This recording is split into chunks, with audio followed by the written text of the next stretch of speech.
안녕하세요. 부장님의 김인성입니다.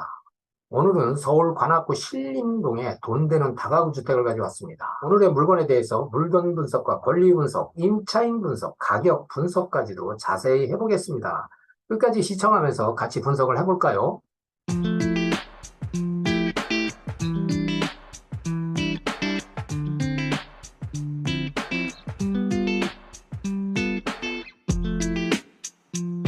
자, 오늘의 물건 지리적 위치입니다. 해당 물건은 바로 이 해설표 한 지점에 있죠. 관악산 중턱에 자리 잡고 있는 주거지역 내에 있는 다가구 주택이고, 교통 여건을 보면 동영상에서 볼 수 있듯이 마을버스가 노선이 다양한 노선이 있어서 대중교통 수단은 그렇게 나쁘지도 않고, 여기 이제 가까운 지역에 이제 신림선, 서울대 벤처타운역이 인근에 있습니다. 이 노선은 여의도 색강역에서 이 관악산역까지 직통으로 다니는 노선으로서 지하철 이용도 불편함이 없다. 또 인근에는 강남 서남로 IC가 있어서 서울 시내 곳곳은 물론 시 외곽으로도 교통 이동이 용이하고, 인근에는 서울대학교가 있는 그런 주거지역 내에 있는 다가구 주택입니다.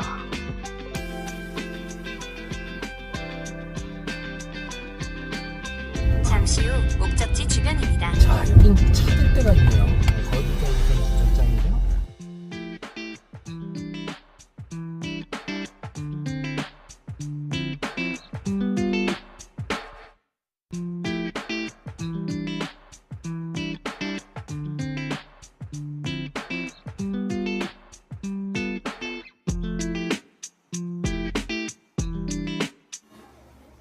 자, 이게 해당 물건지로 가는 길목인데 바로 뒷도로입니다. 이제 앞도로가 또 있죠. 건물 정면 출입구로 들어가는 도로는 이제 앞에 도로가 있는데, 이건 뒤에 도로입니다. 결국에는 이 뒤에 도로하고 앞 도로하고는 이제 표고 차이가 있어서 한 개 층 정도가 차이 나는 그런 건물입니다. 땅 표고 차이가 있으면 건물 활용도가 상당히 좋습니다. 결국엔 지하 부분도 이 뒷도로에서는 1층 부분이 되기 때문에 토지의 가치를 높일 수 있다. 자, 이런 장점이 있는 토지죠. 5층 베란다에 보면 샌드위치 판넬로 창고로 이렇게 지어진 부분이 있습니다. 그게 이제 제시의 건물로서 이제 보일러 건물 되겠습니다. 이제 일반 건축물 내용은 아니고요. 이 뒷도로는 결국에는 주차장 전용으로 사용하는 그런 도로가 되겠습니다. 이 건물은 누가 20년이나 지난 건물이라고 볼 수 없을 정도로 아주 외관이 깨끗한 상태로 이렇게 관리가 되고 있는 것을 이제 확인합니다. 뒤에 이제 주차장도 한 3대 정도를 최소한도 확보할 수 있는 그런 공간이 있습니다. 이 뒷도로에서 건물 안으로 들어가게 되면 전면에서는 지하지만 곧바로 이제 1층이 되겠습니다. 자, 가스 계량기가 9대가 설치가 되어 있는데 그중 1대가 잠겨 있습니다. 1개가 잠겨 있다는 얘기는 여기는 이제 임차인이 거주를 안 하고 있다. 302호네요. 이렇게 됩니다. 자, 건물 안으로 들어가 볼게요. 이 부분이 이제 그 건물 전면에서는, 또 건축물 관리 대상은 지하로 표기되는 부분인데, 실질적으로 뒷도로에서는 곧바로 1층이 되겠습니다. 건물 상태 상당히 깨끗합니다. 무늬코트도 잘 마감이 되어 있고, B1015, B1025 호실이 표기되어 있습니다. 자, 1층도 계단 상태, 또 복도 상태 양호합니다. 자, 1층은 이제 3호까지가 이렇게 호실이 있는데 1층 복도 부분입니다. 여기 101호, 102호. 복도에 이렇게 창문이 있어서 아주 환기도 잘 되고 비교적 채광이 잘 된다, 이렇게 볼 수가 있고, 역시 이 건물 잘 지어진 건물이면 내부도 그렇고 외부도 그렇고. 자, 2층으로 올라가 볼게요. 역시 2층에도 계단이 상태가 상당히 양호하고, 여기도 이제 203호 복도, 여기 101호, 201호에는 또 과일까지 이렇게 배송이 되어 있고, 201호입니다. 202호.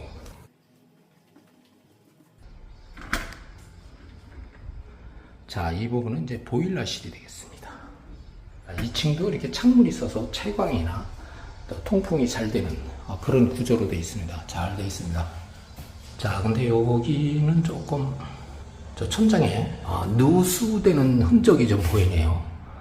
결국에는 여기가 이제 2층인데 3층 부분에서 이제 누수되는 흔적이 있다. 저런 거는 뭐 나중에 방수를 하면 되니까 그렇게 큰 어려움은 없습니다. 요즘 방수 자재라든지 기술이 좋아서 방수 그렇게 큰 문제가 안 됩니다. 자, 3층으로 올라가 볼까요? 상태 좋습니다.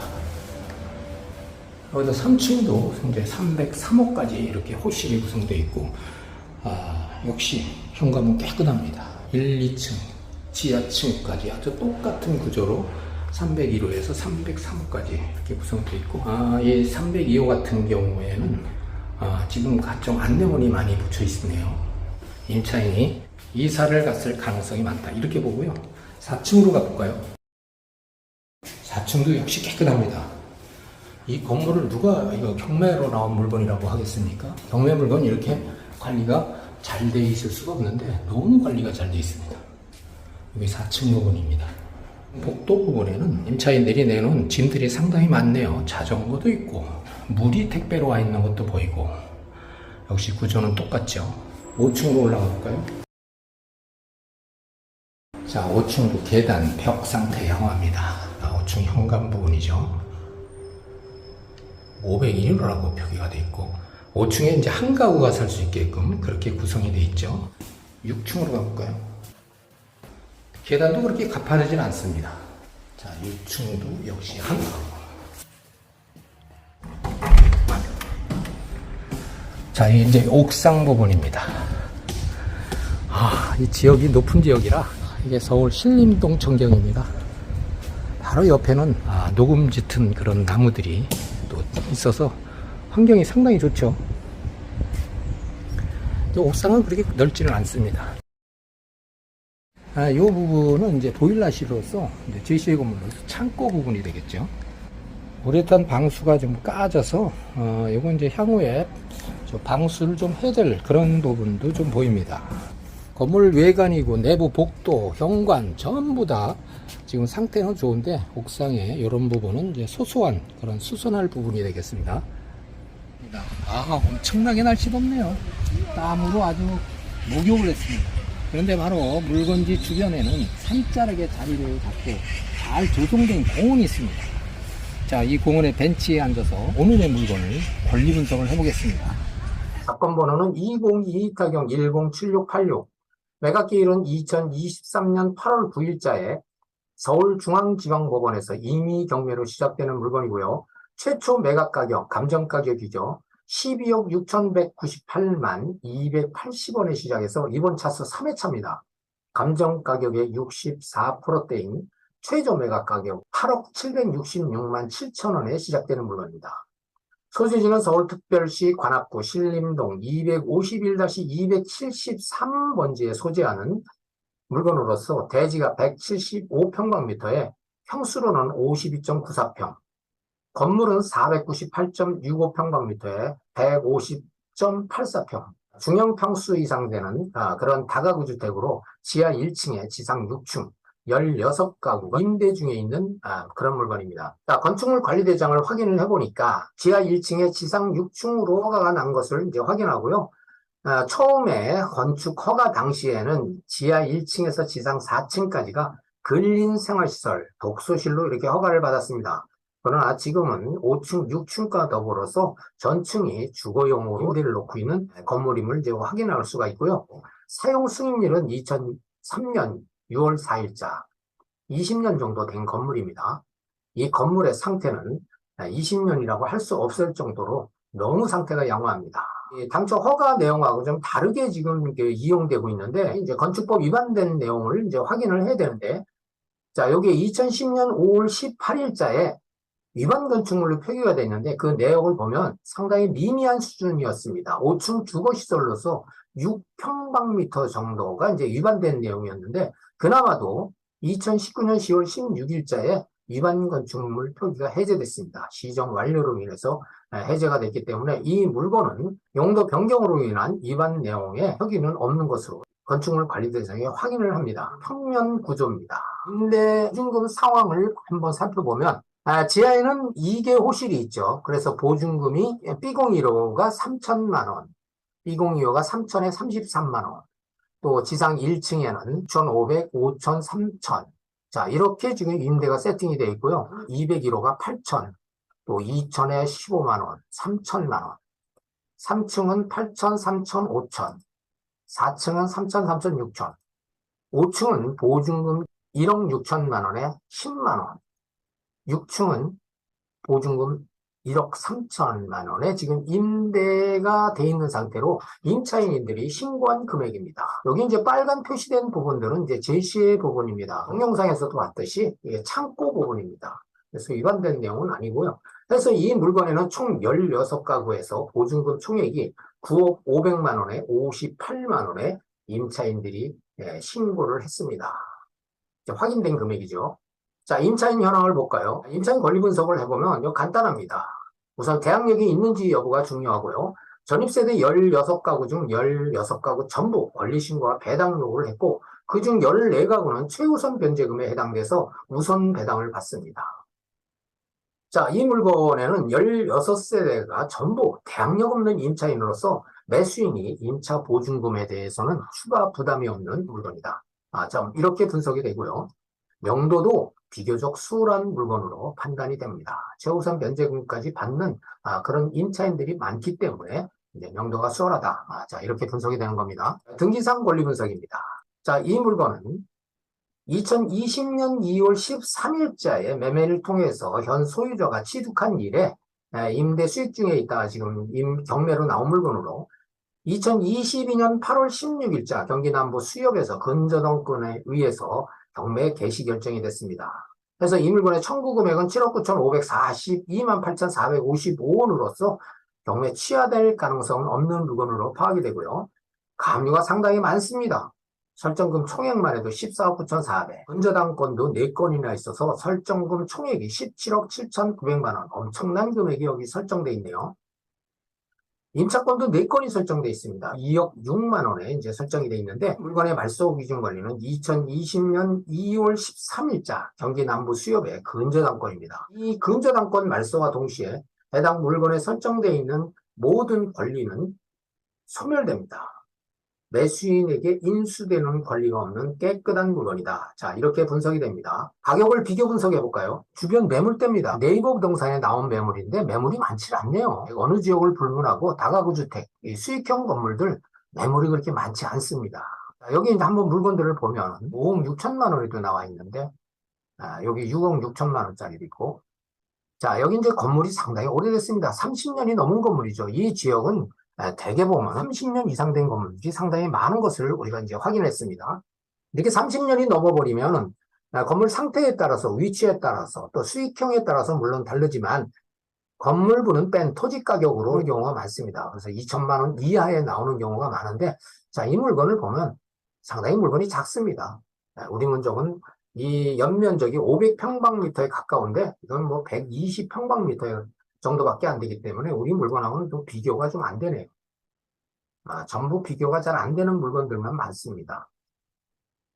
자, 이것도 1,600만 원 정도에 나왔는데 이제 토지 가격 정도밖에 안 나왔네요. 건물도 한 30여 평, 비교 자체가 안 되네요.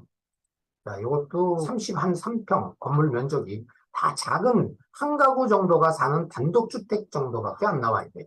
수익형 건물 다가구는 지금 안 나왔는데 이 매물 비교는 뭐 별 의미가 없겠네요. 자, 국토교통 인근 지역의 실거래가 어떻게 되고 있는지가 상당히 중요합니다. 이 가격 평가하는 데 있어서는. 자, 2023년도를 보니까, 거래가 상당히 많습니다. 이게 이제 단독주택과 다가구주택 거래 사례입니다. 1월 달부터 시작해서 상당히 많은 거래가 이루어지고 있는 것을 확인하는데, 지금 여기 보면은 이제 면적이 작은 것들이 있습니다. 여기 뭐 대지가 한 18평 되는 것도 6억 2,500만 원에 거래가 되고 있고, 대지가 한 40평 정도 5억 6천. 건물 면적은 뭐 당연히 작죠. 자, 우리 면적하고 거의 비슷한 물건 거래 사례를 보면 16억 5,500, 14억 7,400, 11억 5천, 9억 7,500, 19억 7천, 14억 7천. 전부 다 10억 이상 되는 거래 가격으로 확인이 됩니다. 자, 방금 네이버와 국토교통부의 거래 사례를 확인해 봤습니다. 자, 가격 비교 분석을 해볼까요? 우리 물건은 대지가 175평방미터에 50한 3평 되고 건물은 500평방미터 가까이 되는 그런 중형급 이상 물건이죠. 자, 국토교통부 실거래가 서울시 관악구 신림동 단독 가구 다가구를 검색을 해보니까 지금 방금 봤던 그 거래 내용입니다. 근데 여기 보면 건축 연도가 전부 다 2004년에서 2003년 또 2007년 우리 물건하고 비슷한 시기에 지어진 건물들도 있고 1990년도, 88년도에, 80년도에도 지어진 건물이 있는데 이 중에서 도로명이 거의 비슷한 우리 물건의 도로명은 약가로운데 신림로는 바로 인근에 있는 도로명입니다. 그래서 그 물건들하고 비교를 해보니까 지금 거래 사례 금액이 평당 2,920만 원, 2,300만 원, 2,650만 원, 3,130만 원 토지 가격 기준입니다. 자, 이런 금액이 지금 거래되고 있습니다. 이건 뭐 따끈따끈한 가격대입니다. 지금 현재 6월 달에 지금 거래된 금액이고 다가구 주택들입니다. 그럼 이 가격대로 해서 우리 물건하고 비교를 해볼 때 중간 금액으로 한번 해보겠습니다. 2,600만 원으로 계산을 하니까 우리 가격대가 13억 7,600만 원에 상당합니다. 자, 우리 이번에 최저 매각 가격이 8억 766만 7천 원입니다. 자, 비교 한번 해보세요. 최저 매각 가격 기준으로 했을 때 무려 시세 차이 5억 이상 되는 아주 매력적인 그런 물건입니다. 이 실거래 평균 가격은 통계 가지고 지금 계산을 해본 금액입니다. 자, 오늘의 물건 지금까지 권리 분석을 해봤는데 최종 핵심 요약을 해보면 매각 물건의 범위는 토지 및 건물 제시에 포함해서 일괄 매각이고 건물 상태가 상당히 양호한 것을 이제 현장 답사를 통해서 이제 확인을 했습니다. 임차인도 권리 분석을 해봤죠. 16세대 전부 대항력 없는 임차인으로 임차 보증금 추가 부담이 없는 물건으로 최우선 배당 임차인이 많아서 명도도 비교적 수월한 것으로 예상이 되고요. 등기사항 정보 증명서상의 권리관계 깨끗해서 인수되는 권리가 없음을 확인했습니다. 자, 가격도 분석을 해봤습니다. 가격 경쟁력이 상당히 뛰어난 물건으로 비교 분석을 통해서 확인을 했고요. 이럼으로써 안정적인 임대 수익과 향후에 높은 시세 차익이 예상되는 아주 대박 물건에 속한다. 자, 이렇게도 분석되는 물건입니다. 자, 지금까지 답사 현장에서 물건에 대한 분석, 또 등기상 권리 분석, 임차인 권리 분석, 또 가격 분석까지도 자세하게 살펴봤습니다. 자, 오늘의 물건 관심이 있는 분들은 현장 답사를 통해서 물건의 상태나 물건에 대한 분석을 해보시고 임대 상황도 잘 파악을 해보시고 매매 시세도 파악을 해보고 대출이 필요한 분들은 대출 가능성까지도 체킹을 해보고 좋은 가격에 낙찰받기를 기대합니다. 구독과 좋아요는 영상 제작에 큰 힘이 됩니다. 감사합니다.